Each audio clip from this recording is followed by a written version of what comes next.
Ako po si Janlino Glindro, PSC 821M1. Ang napili ko pong bagay ay cellphone. Nabuo ang pinakaunang cellphone noong 1973 na kayang makatawag ng tao sa malalayong lugar.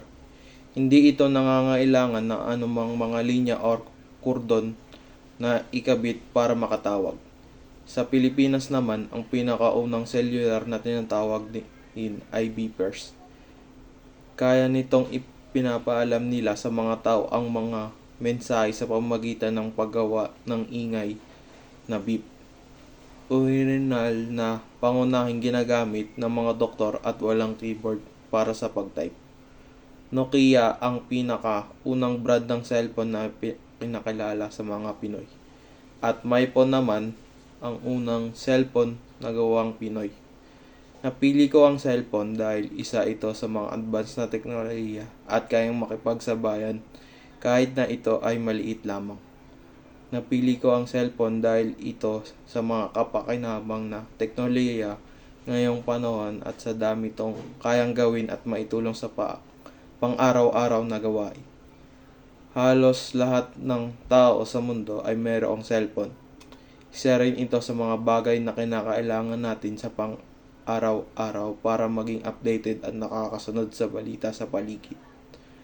Ang mobile phone ay tinuturing na isang mahalagang imbensyon ng tao dahil ito ay isa sa malawak na ginagamit at nabili ng mga peraso ng teknolohiya ng consumer.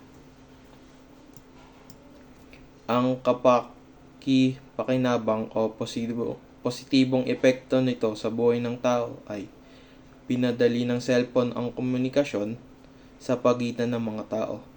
Nagbibigay daan ito sa kanila na manatiling nakikipag-ugnayan sa kanilang mga mahal sa buhay sa pamamagitan ng mga tawag kahit na milya-milya ang layo nila sa bahay.